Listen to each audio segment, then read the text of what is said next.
So it never feels like what it is. And in fact, it's the exact opposite. Most of the time, the actors will see the final thing and go like, wow, that didn't seem like what we were doing at the time. There's only been a very few times I've actually been able to keep the mood of what I was trying to do within the set, and that's when you have a four-wall set, so people really get claustrophobic. So it's really, I mean, that's really just for me to keep the pace moving. Hey, Spaz, you alright over there? Mindset and make sure that you alright over there? It's all, you know, it's. Do you see my glasses?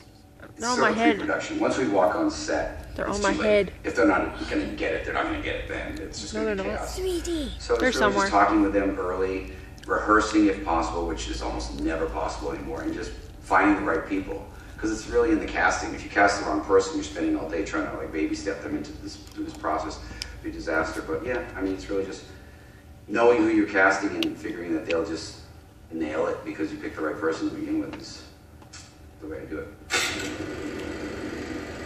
My wife. I always have specific actors in mind when I write every script. Not for every single role, although I wish I did because it makes it so much easier because you can immediately start writing it in that person's voice.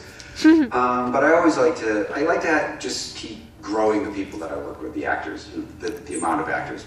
You know, I bring some people back that I've worked with before. Some of them I haven't worked with for a decade. And then but I always like adding new people to each group just to keep mixing it up. I don't always want it to be the same faces. Someone like Lawrence Hilton Jacobs, he was new. You know, when I had that role in mind, he wasn't the person in mind. Nobody was really in mind. Or Kevin Jackson, who plays Levon, he wasn't. I never knew who Kevin was. He came in and read for the part. He was great. And you know, Poncho, who plays Sickhead, he's new. And there's been a lot of new people. David Urey, who's partners with Lou Temple, is Schizohead. He was new.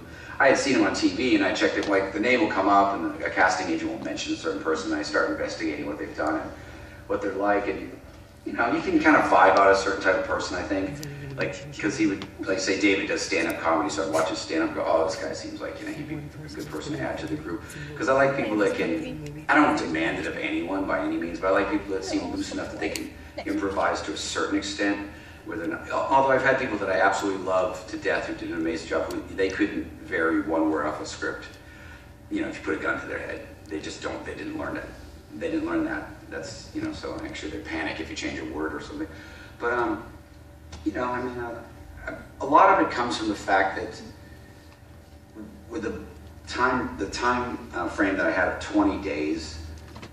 You need people that you know who they are. They're going to come in and they're going to give you what you're hoping for. Because you know, sometimes you have an actor, you watch them in movies, you love them, and I've had to do this before. They come in, they don't know their lines, they're horrible to be around, and then you go, I will never finish this movie with this person. And you have to fire an actor that you've loved your whole life because you know this guy's going to torpedo this whole film and doesn't give a shit.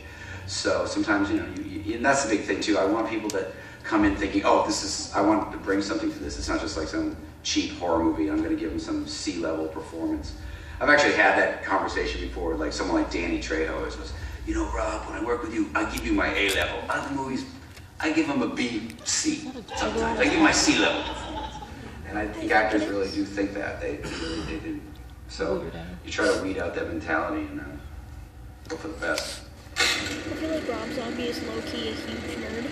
Oh yeah. How is this film different? I don't know that it is different. In fact, some ways I think it's the most me film of all the films. I knew it. Because with every film I try to push it in a different direction. And with this one I try to take all those directions and sort of jam them into one film. In fact, when I was done with this film, unlike Lords of Salem, when we were making Lords of Salem, I was like, this movie's really weird. The studio's going to hate it. Probably the crowd will hate it, but we're loving it. This is the movie we're making. It's not what anyone's expecting. We knew we were doing something that was like going to be divisive. But with this, it was the first time, and I didn't do it on purpose, but it was the first time when we were shooting, when we were editing, I go, wow, this is the first time I feel like I've made the movie that people want me to make. Because usually I don't. I don't ever try to do what I know somebody wants. I don't know what they want, but I don't ever think about it. This time it's almost like I did it by accident. But he's a Rob Zombie, and he doesn't give a fuck. I don't know. I mean, even as a kid, I still remember I had this Super 8 footage of me as a little kid. I don't know. I must be like 3, maybe. And it must have been the new McDonald's was opening or something. I don't know what the hell's going on because it's like this bad old Super 8 footage from the 60s. And my parents are taking me around McDonald's, and I'm screaming like they're throwing me in a an inferno or something. You know? But then you look at them like they look disgusting. They look sad, pathetic. They're horrifying, you know. Grease paint slobbed over bad skin, and you're supposed to think, wow. And they're never really funny. I mean, I never saw a clown that was funny. And then for me, growing up, like watching, you know, like Lon Chaney movies, like He Who Gets Slapped and things like that, it's like the clown was never funny. It's always like horrible. And then once you get John Wayne Gacy in the mix, I mean, he just ruined clowns for everybody.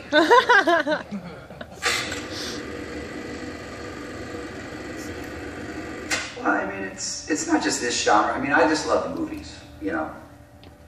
And for me as a kid, it was really the Universal films from the 30s is what got me hooked on horror films. You can call them horror films. I don't know if you start saying that. We always called them monster movies as a kid. Everything was monster movies. And I think, and then what I take from that, I mean, my film seems so different if you're talking about Frankenstein, Mummy, Wolfman, but what was always something interesting about those movies is the monster was always sympathetic in some fashion. You know, it wasn't until the 80s where you got like Michael Myers and Jason and Freddy, and there was no sympathy there. But there was some sympathy for Frankenstein or Wolfman. All the monsters were these weird, tortured souls and weird outsiders. And I always like to put that into my movies. That was one thing when I was remaking Halloween that some people got and some people didn't get, and it didn't matter. But I was like, I wanted Michael Myers to be like Frankenstein, like this misunderstood, rampaging creature that had, you know, had the rage and the craziness to kill. That's not. He wasn't like this phantom, you know, that was just appearing and disappearing. Because that's the way I always saw things. I was, you know, those movies were always. I think that's what appealed to me. They were just the weird outsider movies. You could relate to it. You know, it didn't matter if it was Godzilla or Frankenstein. It was like the creature was always tortured, and for being a weird kid, you just, you know, I don't think I know I didn't consciously think that, but I just related to it unconsciously as a kid. Listen to him, not learn something. The themes that I will do are not even the things that I would enjoy sometimes. I mean, like, to me, like Woody Allen is one of my favorite directors. You know, that has nothing to do with what I do. I mean, I like if I'm scanning through Netflix and there's some movie with an actor I like, it's like, oh, it's about a guy who, you know, opens up a drugstore and does nothing with his life. I go, oh, I think I'll watch that. You know, like, I don't necessarily just enjoy the stuff like I do. I like very, like, slice of life, nothing happens type movies. I'm not saying that's what the Woody Allen thing is, but, you know, I mean, he's like a whole different thing. But for some reason, for myself, I always lean this way. I don't know why.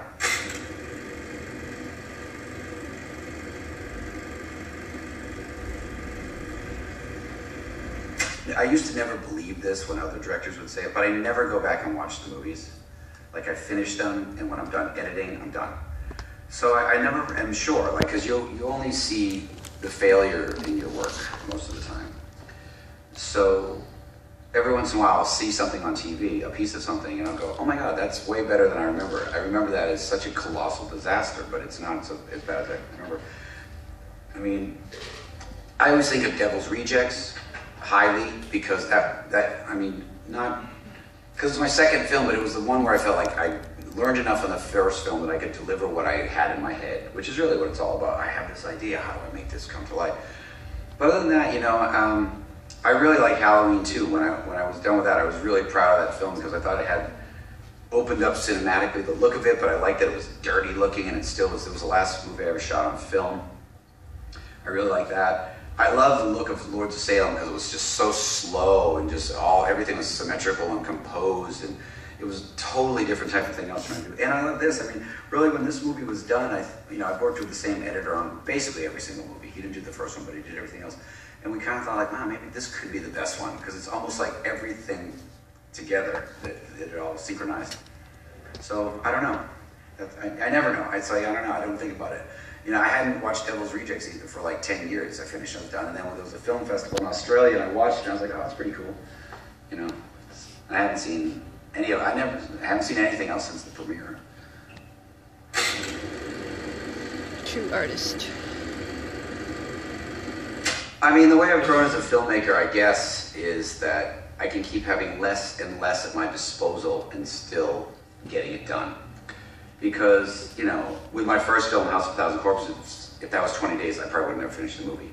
Because I didn't know how to work like that. And even with Lords of Salem, that was the shortest film, cheapest film I'd made to date. It was like 22 days or something, and low budget. It was a struggle to finish because I had never worked that fast, but that gave me the skills to then go, okay, now we'll do it in 20 days with even less money, and the movie will look twice as big. So it's really just learning how to trim the fat, you know, especially with the script. Because I like having a lot of characters and a lot of scenarios and putting a lot of background into everything. But with this movie, I was like, I'm getting off on tangents that I'm going to cut this stuff out at the end of the day, even though it might be cool. And because I really screwed myself with Lords of Salem with doing that. This was this whole big beginning, and I just realized while we're shooting, I can't finish this. There's just not enough time in the day. So it all, you know, so I lost a couple days of shooting just on stuff that never made it into the movie. But with 31, this new way of really honing the script, for me, I didn't cut anything almost. I mean, there were like 2 little throwaway scenes, but with the same actors. It wasn't even like other actors came in. And that really made a big difference, because then you can, and also keeping it contained in one location helps, because the biggest problem that you learn is that, like, if you move to a lot of locations, you can't enhance anything because, oh, we're already gone. And I knew if I stayed in the factory, once the actors get working with each other, better stuff starts coming, and we could keep expounding upon it. But if we were already like long gone and that stuff was wrapped and we're on the next set, you can't go back and get it. Whereas, you know, we were always grabbing stuff because we were always there together. Like, and Lords of Salem taught me that, because we were jumping around so much. I was like, God, if I just kept the whole movie contained in that house, I could have really kept it working, because, you know, it takes a couple days to get things rolling. I mean, it's real obvious. Like when you get to day 1 with the actors, they're just meeting each other for the first time most of the time. They're not really sure what their character is or how their character is going to relate to the other characters. You know, that's some of the worst work they'll do in the movie on those first few days. And if you're not jumping sets so much, sometimes you can go back and redo it or change it or just dump that, and it gives you, you know, an opportunity to do that. Those are the things I've learned over the years. But those are just sort of things you learn, you know, in general. Like those are just those technical skills, I guess.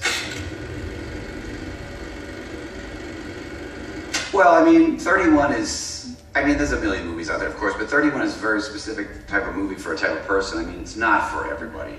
I mean, there's people that I work with that have, all the time, they haven't seen any of my movies. They go, I can't watch stuff like that. So it's not for everybody, you know. Obviously, Frozen, we'll say that's for everybody or something. But what I like about what this is to me is there's a type of movie I love, and it's kind of a forgotten thing, and a lot of people, horror movies or exploitation films used to not be a trend. Every time you saw one, you're like, oh my God, I can't believe that I'm watching. They were so different, and you had to go to these shit theaters on 42nd Street or wherever to see them. It wasn't the popular thing. It didn't matter if it was Faster Pussycat or Ilsa She-Wolf for the SS or Make Them Die Slowly. There was just this dirty underground of movies, and that's what I loved. And that's the type of movies I try to make. I'm not trying to make mass-marketed PG-13 films that everyone's going to think of. You know, your mom will like it, you'll like it, bring your sister and grandma. You know, this is a movie that, you know, half the audience will probably get up and walk out, because it's just, like you said, it's nasty, awful people doing awful things. And I don't know, and people are like, well, that was like Devil's Rejects. What's the socially redeeming value? Who said there was any? I didn't say there was. You know, go fuck yourself. That's the redeeming value. But I don't care. That's not why you like certain things. You know, it's not. Everything isn't for everybody, and the stuff that I really like really isn't for everybody. So I can't be expected to make things to understand what everybody likes.